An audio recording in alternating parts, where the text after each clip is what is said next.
তন্ময়কে অনেক ধন্যবাদ জানাবো, কারণ তন্ময় যেভাবে খবরটা সামনে তুলে এনেছে মানুষের কাছে আরও পরিষ্কার হয়ে গেছে যে বিষয়টা কি হয়েছিল। গ্রামের মানুষকে জিজ্ঞেস করা হয়েছিল, তারা কার্যত এলাকা ছেড়ে পালিয়ে যাওয়ার মতো অবস্থা হয়েছে, সেই তাদের বক্তব্য পরবর্তীকালে আপনাদেরকে শোনাবো। কিন্তু এখন এই মুহূর্তে আমি পরিচয় করে দেবো যারা আজকের আমাদের সঙ্গে রয়েছেন আলোচনায় হল্লা বলে। একেবারে প্রথমে আমি স্বাগত জানাবো, আমাদের সঙ্গে দুজন এমন মানুষ রয়েছেন যাদের কাছ থেকে আমরা বিস্তৃত তথ্য এই বিষয়ে জানতে পারবো। আমাদের সঙ্গে রয়েছেন প্রাক্তন বিএসএফ ডিআইজি সমীর মিত্র। সমীরটাকে স্বাগত জানাই আজকের অনুষ্ঠানে। সঙ্গে আমাদের রয়েছেন ক্যাপ্টেন অমলেন্দু রায়চৌধুরী, প্রাক্তন সেনাকর্তা। আমি দুজনকেই স্বাগত জানাবো আজকে। আমাদের সঙ্গে এই মুহূর্তে রয়েছেন দীপ্তিমান বসু, বিজেপি মুখপাত্র। স্বাগত দীপ্তিমান দাকে। অরিজিৎ কাঞ্জিলাল, রাজনৈতিক নেতা, আমাদের সঙ্গে রয়েছেন। শাসক দলের সমর্থনে অরিজিৎ কথা বলবেন আজকে। আমাদের সঙ্গে বাংলাদেশ থেকে আমাদের আরেকজন গেস্ট রয়েছেন মনিরুল ইসলাম রবি, বিএনপি নেতৃত্ব এবং দীর্ঘদিন ধরে আমাদের সঙ্গে অনুষ্ঠান করছেন মনিরুল সাহেব। মনিরুল সাহেবকে আজকে স্বাগত জানাবো। এই ইন্টেরিয়াম গভর্নমেন্ট, উনি হলেন আমাদের তত্ত্বাবধায়ক সরকার। উনি একটা নির্বাচন ফেস করবে, কিছু সংস্কার আছে সেগুলি করবে, করে ওনারা চলে যাবে।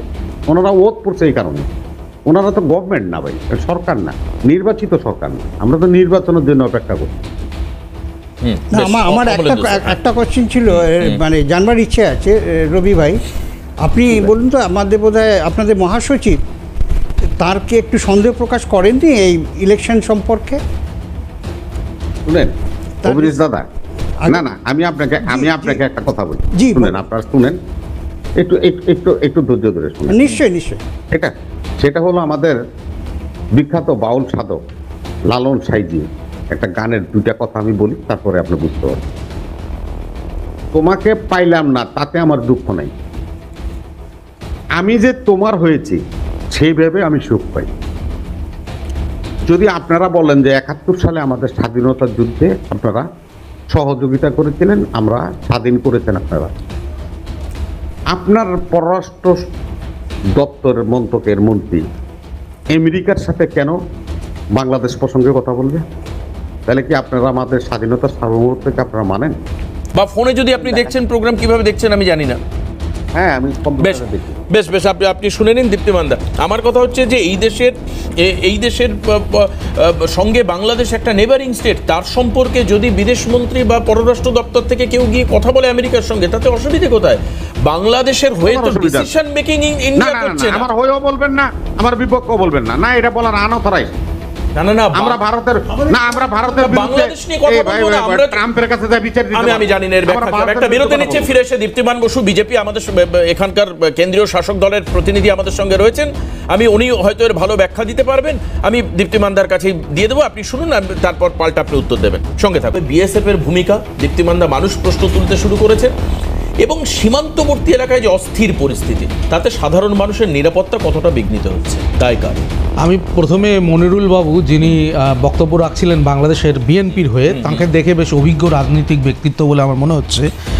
এই যে বললেন না যে পার্শ্ববর্তী রাষ্ট্রের পররাষ্ট্রমন্ত্রী কেন আমেরিকার সঙ্গে কথা বলছে, আমেরিকার সঙ্গে সত্যি তো আমাদের কথা বলার দরকার ছিল না, যদি না আপনারা 5ই আগস্টের যে আন্দোলন আপনারা শুরু করেছিলেন, যেটা কোটা সংস্কার বিরোধী আন্দোলন বলা হয়েছিল, কোটা আন্দোলন, এই আন্দোলনে যদি না ভারতবর্ষের প্রধানমন্ত্রীর বিরুদ্ধে কোনো অযথা কুকথা বলতেন, এই আলোচনা আমেরিকার সঙ্গে করার দরকার ছিল না। যদি না আপনার দলের রিজভি, আপনার দলের অত্যন্ত গুরুত্বপূর্ণ নেতা, যিনি 4 দিনে কলকাতা দখল করে নিতে পারেন বলে হুঙ্কার দিতে পারেন, এই কথাগুলো বলার দরকার ছিল না। যদি না আপনাদের মদতে, আপনাদের দলের মদতে, আপনাদের দল ছাড়া অন্যান্য যারা ছিল তাদের মদতে হিন্দু বৌদ্ধ ধর্মাবলম্বীদের উপর অত্যন্ত অত্যাচার নামানো হয়েছে, খুন করা হয়েছে, ধর্ষণ করা হয়েছে, বাড়ি ভাঙা হয়েছে, মন্দির ভাঙা হয়েছে, কোনো কিছু দরকার ছিল। আপনি শুনে নিন, আপনার বক্তব্য অনেক, আমি আপনার কাছে আসবো, আবার আপনার বক্তব্য আমি বলার পরে আপনার কাছে আসবো। সম্মানের সঙ্গে শুনেছি, আপনি পার্শ্ববর্তী রাষ্ট্রের মানুষ, আপনাকে আমিও আপনাকে অনার করি। আপনার নেতা শুভেন্দুকে বলেন, বারণ করেন। আমি আপনাকে যে কথাগুলো বলছি একটু শুনে নিন। প্রথম কথা হচ্ছে, আপনারা যেভাবে আপনাদের দেশের লোক হিন্দু যে কোনো আন্দোলন, যে কোনো পরিবর্তন সাধিত হওয়ার পরে আপনাদের সফট টার্গেট হচ্ছে ওখানকার হিন্দুদের দেবস্থান, হিন্দুদের সম্পত্তি। প্রত্যেকটা মুহূর্তে, এটা আওয়ামী লীগের সময় হয়েছে, প্রত্যেকটা মুহূর্তে যে কোনো পরিবর্তন যখন সাধিত হয়েছে বা পরিবর্তন হওয়ার মতন পরিস্থিতি হয়েছে, তখনই আপনারা হিন্দু ধর্মাবলম্বী অথবা বৌদ্ধদের উপর আক্রমণ করেছেন। এই কারণ তো আমাদের দরকার ছিল না আমেরিকার সঙ্গে কথা বলবার। আচ্ছা, আপনি আমাকে আরেকটা জিনিস বলুন তো, আজকের দিনে সবথেকে বেশি বাংলাদেশ থেকে যে পরিমাণে অস্ত্রশস্ত্র ভারতবর্ষে প্রবেশের যে জায়গা দাঁড়িয়েছে, সেটা অন্য কোনো রাষ্ট্রের থেকে হয়েছে? আপনাদের ধর্মগুরুরা যে ভাষায় ভারতবর্ষ সম্পর্কে যে ভাষায় বিষোদ্গার করেছেন, পার্শ্ববর্তী পাকিস্তান তো আমাদের শত্রু রাষ্ট্র, আমরা শত্রু রাষ্ট্র বলে জানি। ছোটোবেলা থেকে ভারতবর্ষ এই জঙ্গি কার্যকলাপ পাকিস্তানের বিরুদ্ধে লড়াই করে গেছে। বাংলাদেশকে আমরা বন্ধুর রাষ্ট্র বলে জানতাম। আপনারা 5ই আগস্টের পর থেকে যে ভাষায় ভারতবর্ষের বিপক্ষে, ভারতবর্ষের প্রধানমন্ত্রীর বিপক্ষে যে ভাষায় কথা বলেছেন, ভারতবর্ষের হিন্দুদের বিরুদ্ধে যেভাবে ভাষায় কথা বলেছেন, আপনি মনে করেন যে আমেরিকার সঙ্গে আলোচনার কোনো প্রয়োজন নেই? আমরা এই অবস্থার পরিবর্তন চাই। আমরা চাই বাংলাদেশ, পাশের যে বাংলাদেশ যেভাবে উন্নয়নের পথে এগোচ্ছিল, দেখুন ওখানে শেখ হাসিনা শাসন করবেন না খালেদা জিয়া শাসন করবেন, আমাদের প্রয়োজন নেই। আমাদের প্রয়োজন এটা যে 1971 সাল, 1947 সাল, তারপরে 1991-92 সালে এই ভারতবর্ষ আপনাদের দেশ থেকে যেভাবে শরণার্থী হ্যান্ডেল করেছে, আপনারা এই কথা ভুলে গেলেন কি করে? অকৃতজ্ঞ তো আপনাদেরকে এই কারণে বলা উচিত, তার কারণ এই শরণার্থী সমস্যা আপনাদের মানুষরা যেখানে ধর্মের কারণে শুধুমাত্র দেশ ছাড়া হয়ে ক্ষতবিক্ষত হয়ে এই ভারতবর্ষে এসছে, ভারতবর্ষ তাদের আশ্রয় দিয়েছে। এই ভয় থেকে আমরা সুনির্দিষ্টভাবে আলোচনা করে, যেহেতু পৃথিবী এখন একটা গ্রেটার ভিলেজ, তাদের সঙ্গে আলোচনা করে এই বাংলাদেশের সমস্যাকে মেটাতে অবশ্যই কাঁটাতারের বেড়া দিতে হবে। অবশ্যই কাঁটাতারের। আজকে আপনি বলুন না যেহেতু আপনাদের আপত্তি, মানে আচ্ছা এই যে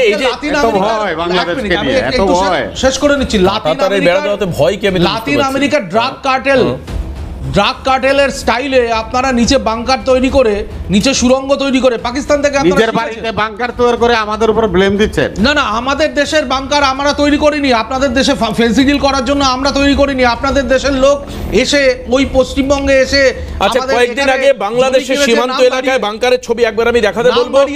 কয়েকদিন আগে একটু বড় করে দেখাই ছবিটা ফুল স্ক্রিনে। কয়েকদিন আগের ছবি দেখুন, বাংলাদেশের এলাকার মধ্যে এই যে যারা এখানে পাহারা দিচ্ছে তারা বিজিবি। আমরা এই ছবি করেছিলাম কয়েকদিন আগে বাংলাদেশের মাটিতে। হ্যাঁ, ওইটা বাংকার না, এটা কি এখানে ডিজিবিএসএফ আছেন, ওনাকে জিজ্ঞাসা করুন, এটাকে বাংকার বলে না। না বাংকার নয়, কিন্তু না বাংকার মাটি, হ্যাঁ মাটি খুঁড়ে ট্রেঞ্চ তৈরি করা হচ্ছিল, একটা গার্ড ওয়াল মাটি খুঁড়ে, তার সেটা হলো মাটির টিপিতে মাটি দিয়ে ওটা করে। মনিরুল সাহেব বলুন যে বিএনপির সময় এটা ঠিকই যে আপনারা পরেশ বড়ুয়াকে রাজনৈতিক আশ্রয় দিয়েছিলেন, সেটা নিয়ে আমাদের একটু আপত্তি ছিল, কিন্তু আপনি বলুন আপনাদের যে কটা সময়, এমনকি জাতীয় পার্টি যখন প্রধানমন্ত্রী রাষ্ট্রপতি ছিলেন, তখনও কিন্তু ভারতবর্ষ যেভাবে আপনাদের সমস্ত কিছুতে, ইনফ্রাস্ট্রাকচার ডেভেলপমেন্ট থেকে আরম্ভ করে, রেলওয়ে ডেভেলপমেন্ট থেকে আরম্ভ করে সমস্ত কিছুতেই, এমনকি এই 2020-তে যে করোনা হয়েছে, সেই করোনার ওষুধ অবধি আপনাদেরকে বিনামূল্যে দেওয়া হয়েছে। আসবো আপনার উত্তর নেব, আমি তারপরে আসবো। ঘটনা আপনি আজকে বলছেন, সময়টা কালটা দেখুন, দিনটা দেখুন, ডেটটা দেখুন, আর এরা ওয়েল ট্রেন্ড দেখে বোঝা যাচ্ছে। যাদেরকে জেল থেকে ছেড়েছেন তারা এর মধ্যে রয়েছে। সেখানে বিএসএফ এবং বিজিবির সেক্টর কমান্ডাররা তো বৈঠক, আপনি জেল থেকে যাদেরকে ছাড়া হয়েছে, যাদের দোষীদের বলছেন, তাদেরকে সমর্থন করে আরো কথা বলুন। বাংলাদেশকে উত্তপ্ত করছেন আপনি। এবার আমি সমিতির কাছে আসবো। আপনার বিএসএফ এর প্রতি সম্মান রাখেন। আমার একটা প্রশ্ন আছে মনিরুল সাহেব, আনসারুল্লাহর বাংলা যারা জঙ্গি, যাদেরকে চিহ্নিত জঙ্গি, তাদেরকে ছেড়ে দিলেন কেন আপনারা? 5ই আগস্টের 3 দিন পর আনসারুল্লাহ বাংলার যারা চিহ্নিত জঙ্গি, এবং জঙ্গিদের ছেড়ে দিলেন কেন বলে আমাদের কাছে খবর। এই প্রশ্নের উত্তর তো দিতে হবে। এই প্রশ্নের উত্তর আজকের দিনে আন্তর্জাতিক সম্পর্ক যে জায়গায় দাঁড়িয়ে আছে, বলবেন। আমি একটা সেকেন্ড, আমি এক লাইনে শেষ করবো। আজকের দিনে আন্তর্জাতিক সম্পর্ক যেখানে দাঁড়িয়ে আছে, এর বিরুদ্ধে ভারত একা কখনো ব্যবস্থা নিতে পারে না, যার জন্য আমেরিকার সঙ্গে কথা হয়েছে। হ্যাঁ, সুতরাং আমাদের যে বাংলাদেশ, সেই বাংলাদেশকে, যাকে আমরা সবসময় বলেছি যে কাম হোয়াট মে, বাংলাদেশ আমাদের মিত্র রাষ্ট্র, কিন্তু এই কয়েকদিনের মধ্যে সেই রাষ্ট্রটা হয়ে গেল আপনারা আমাদের শত্রু ভাবতে আরম্ভ করলেন। দ্বিতীয়ত আপনি বলছেন যে বার্বড ওয়্যার ফেন্সিং, বার্বড ওয়্যার ফেন্সিংয়ে আপনাদের বাধা দেওয়ার তো কোনো অধিকার নেই। কারণটা হচ্ছে আমি 150 গজ ভেতরে 150 গজের মধ্যে বানা দিতে পারবেন আপনি না। আপনি আপনি বড্ড দাঁড়ান, আপনি একটু নোট করে নিন দাদা। ইম্পেশেন্ট। আপনি এক এক করে বলবেন। আমি বলছি তো। আপনি উত্তর দেবেন। হ্যাঁ, আমি বলছি যে আপনার এই যে 150 গজের মধ্যে যদি আমি লাগাই, ভারতবর্ষ কারোর কাছ থেকে ধার নিচ্ছে না, কোটি কোটি টাকা খরচ করা হচ্ছে, যাতে আপনারা যদি সত্যিই আপনাদের লোককে ভালোবাসেন, আপনারা যদি মনে করেন যে না আমরা আমাদের দেশের লোকেরাও ভালো থাকুক, তাহলে এই যে ফিজিক্যাল ব্যারিয়ার একটা করা হচ্ছে, এতে তো আপনাদেরও বেনিফিটেড হওয়ার কথা, যাতে স্মাগলিং অ্যান্ড এভরিথিং আপনারা সেখানে বাধা দিচ্ছেন। এরপরে আসি আমি আইএসআই। আপনারা যদি বলেন যে আইএসআই আসেনি, তাহলে আমি কি করে মানি বলুন তো? 6 জন এসছে, 6 জন, এবং তার আগে আপনারা যাবেন। আমাদের খুব ভালো লাগছে, কারণ কোনো এক সময় বাংলাদেশ থেকে সবচেয়ে বেশি যে অফিসার গেছে আমাদের ইয়েতে বিভিন্ন জায়গায় অন ডেপুটেশন, সেটা ইয়েতে হোক, ওই আফ্রিকান কান্ট্রিজে হোক, যেখানেই হোক, সবচেয়ে maximum almost 40% of the total officers they were from Bangladesh. আজকে আপনারা নিজেদের পূর্বসূরিকে কি বলবেন আর উত্তরসূরি তা কী করবে? একটা নতুন প্রজন্ম, সেই প্রজন্ম তারা এই বাংলাদেশের লক্ষ লক্ষ মানুষকে যারা মেরে ফেলেছে, ঘাতক, আপনি তাদের প্রশংসা করছেন, তাদের আপনার দেশে আসছে, তারা বলছে যে আমরা এত বছর পরে আমার ছোট ভাইকে খুঁজে পেলাম। একটা জিনিস আপনারা বলেন, আমি কিন্তু দৃঢ়ভাবে বিশ্বাস করি যে বাংলাদেশের 80% মানুষ কিন্তু মানে ধর্মভীরু, মানে তারা প্রত্যেক নিজের ধর্মকে সম্মান করে, ভালোবাসে, কিন্তু তারা কি বলবো ইয়ে নয় আর কি, উগ্রবাদী টাইপের নয়। মানে তারা কিন্তু সবসময় নিজেদের প্রগতিশীলভাবে ধর্মকে পালন করে, এবং তাদের মধ্যে শিক্ষিত সমাজ যথেষ্ট আছে।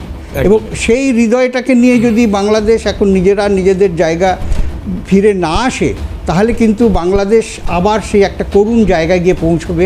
এটা আমি কোনো ওয়ার্নিং বা কোনো ইয়ে করতে চাইছি না, বাঙালি হিসেবে এটা প্রাণে লাগবে, সেইটাই আমি বলতে চাই। একটু বলে নিন, আমার জাস্ট সময় খুব কম হাতে আর কি। দীপ্তিমান দা প্লিজ। ব্যাপারটা হচ্ছে, দেখুন, বাংলাদেশ কোনোদিনই আমাদের শত্রু ছিল না, আমরা শত্রু বলে মনেও করি না। এমনকি আমরা বিশ্বাস করি যে বাংলাদেশের অধিকাংশ মানুষ ভারতবর্ষকে বন্ধু বলে এখনও মনে করে, এবং ভারতবর্ষ তাদের সঠিক বন্ধু। আপনারা যে লাইনে গেছেন, যেভাবে আপনারা মানে এই আন্দোলনকে সমর্থন করতে গিয়ে, বিএনপিকে আমি বলবো, বিএনপি সমর্থকদের বলবো, আপনারা যেভাবে এই আন্দোলনকে সমর্থন করতে গিয়ে জামাতের হাতে ক্রীড়নক হয়ে গেছেন, একজন মোহাম্মদ ইউনূসের মতন একজন সুদ ব্যবসায়ীর হাতে ক্রীড়নক হয়ে গেছেন, সেটা অত্যন্ত দুঃখের। কারণ বিএনপিকে এইভাবে আমরা আশা করি। একদম।